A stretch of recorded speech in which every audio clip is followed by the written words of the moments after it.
اور روح کی خوراک تسبیح اور تحمید،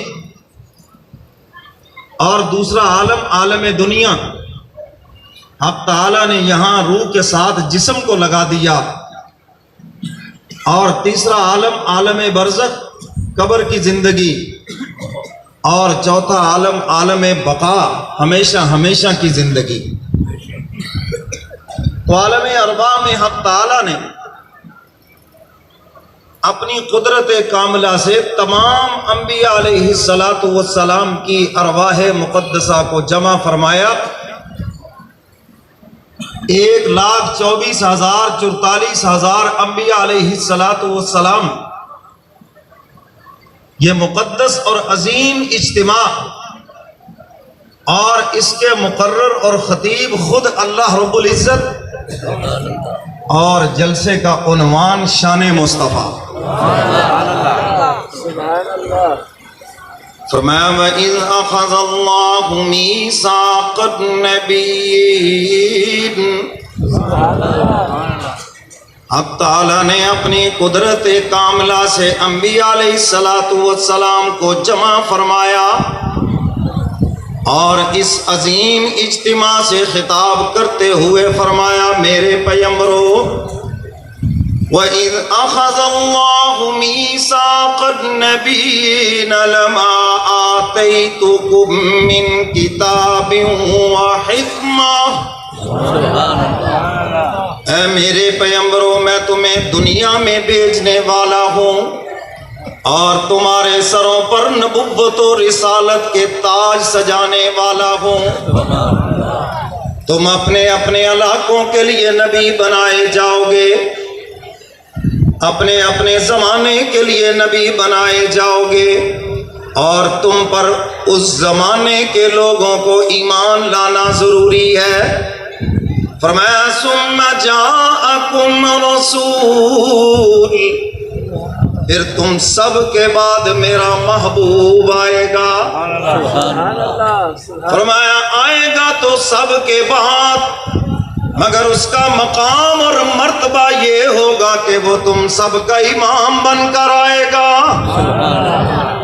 فرمایا میرا محبوب جس دھرتی پہ چلے گا، میں اس دھرتی کی قسمیں عرش بری کے اوپر اٹھاؤں گا۔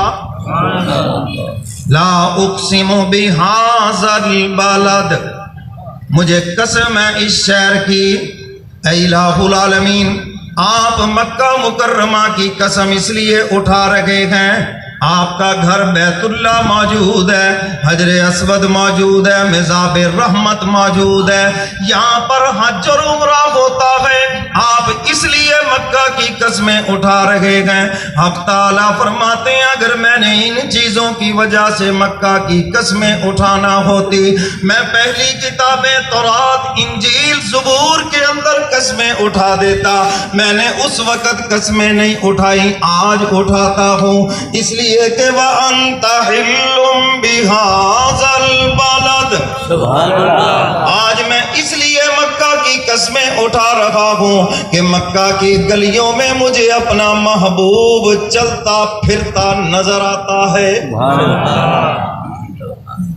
اب تعالیٰ فرماتے ہیں میرے محبوب، اللہ اکبر، میرے پیغمبرو، میرا محبوب بعد میں آئے گا مگر شان میں سب سے زیادہ ہے۔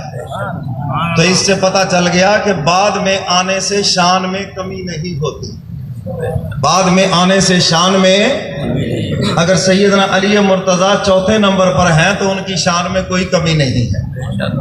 خلیفتم بلا فصل سیدنا صدیق اکبر، سب کہہ دو رضی اللہ تعالیٰ عنہ، سیدنا فاروق اعظم، سیدنا عثمان غنی، اور چوتھے نمبر پر سیدنا علی مرتضیٰ، اگر وہ بعد میں آئے ہیں تو شان میں کمی نہیں، جو شان اللہ نے عطا فرمائی ہے اس کے اندر کوئی بھی کمی نہیں ہے۔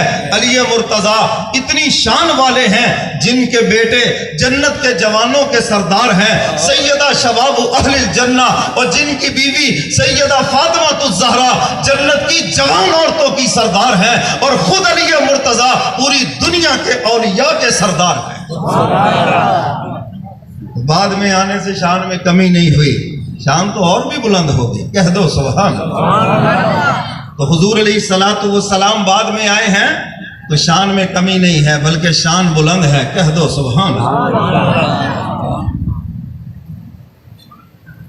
حق تعالیٰ نے تمام پیغمبروں سے وعدہ لیا، فرمایا ثم جاءکم رسول، تم سب کے بعد میرا محبوب آئے گا، فرمایا اس کے لباس کی ادائیں قرآن کریم کی آیات بن جائیں گی۔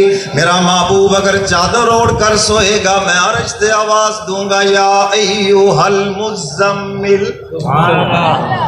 حق تعالیٰ فرماتے ہیں میرا محبوب اگر مکے میں ہے قرآن مکے میں نازل ہو رہا ہے، سورتیں مکی ہیں، اور اگر میرا محبوب مدینے میں ہے قرآن مدینے میں نازل ہو رہا ہے، سورتیں بھی مدنی ہیں۔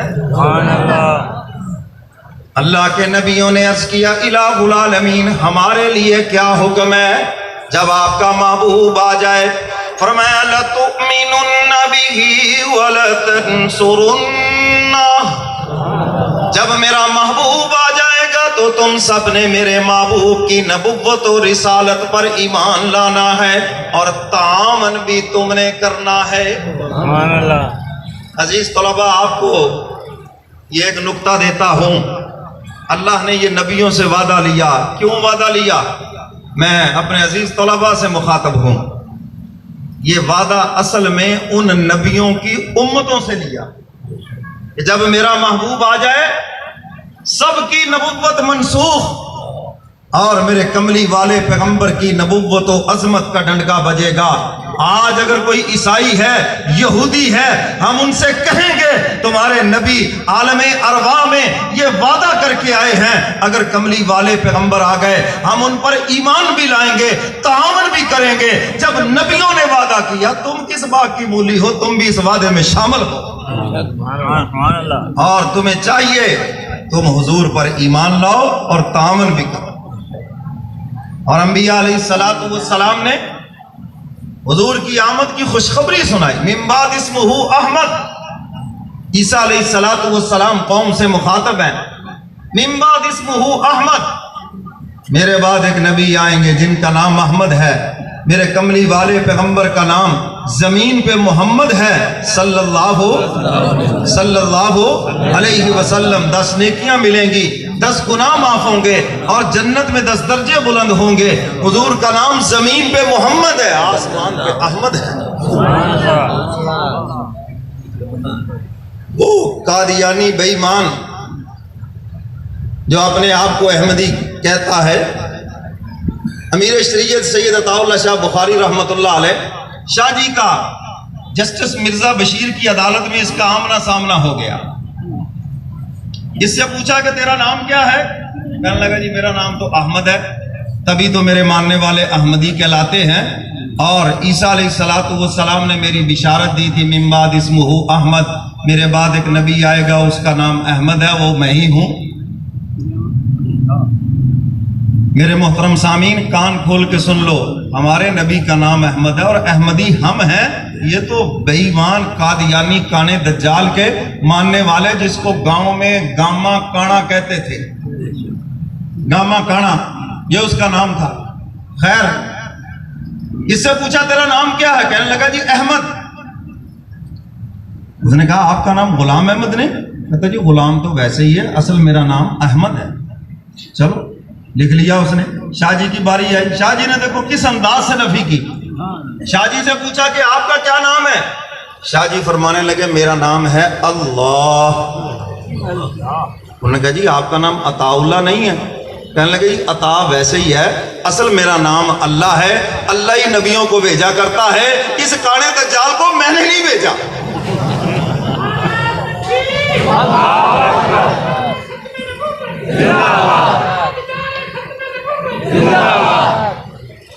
شاہ جی فرمانے لگے اس کانے دجال کو میں نے نہیں بھیجا۔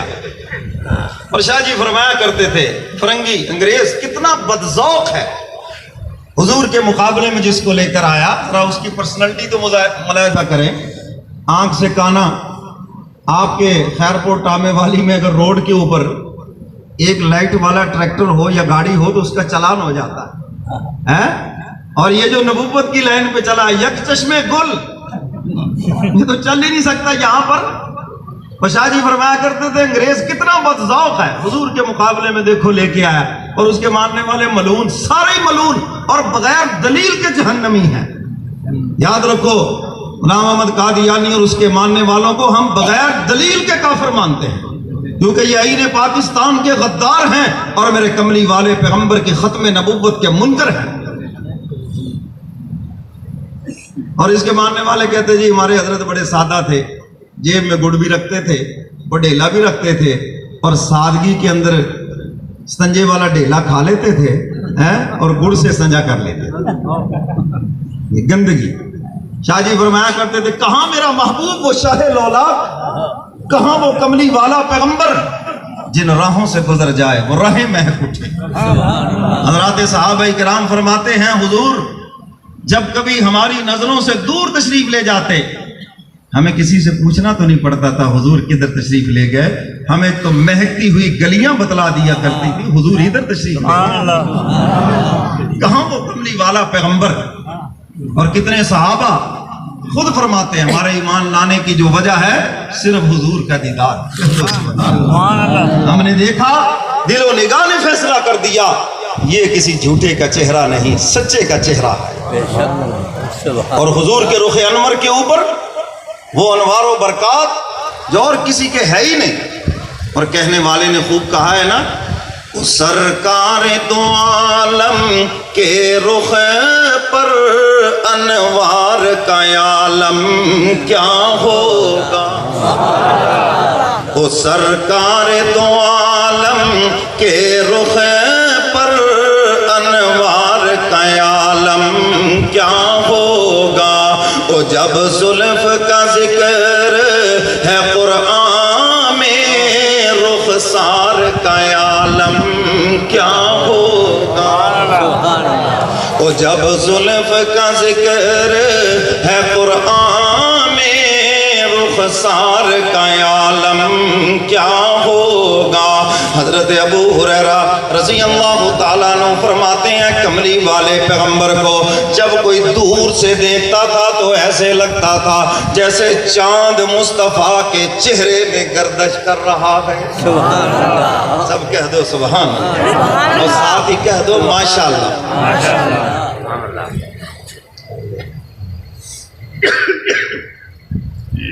سید عائشہ صدیقہ رضی اللہ تعالیٰ عنہ فرماتی ہیں لوگوں کا چاند وہ ہے جو رات کو طلوع ہوتا ہے اور دن کو نظر نہیں آتا۔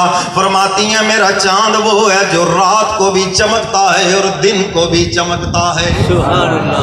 اماں جان فرماتی ہیں لوگوں کا سورج وہ ہے جو دن کو نظر آتا ہے رات کو نظر نہیں آتا۔ فرماتی ہیں میرا سورج وہ ہے جو دن کو بھی چمکتا ہے اور رات کو بھی چمکتا ہے۔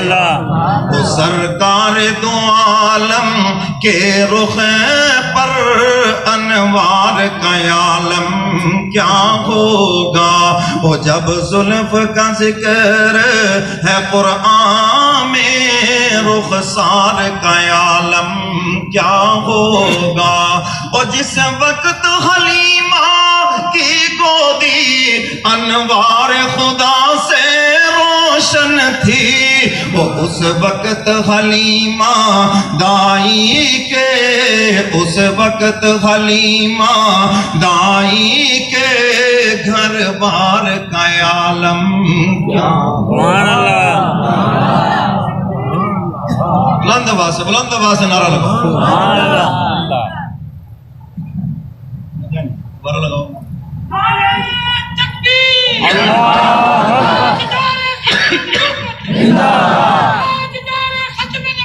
زندہ باد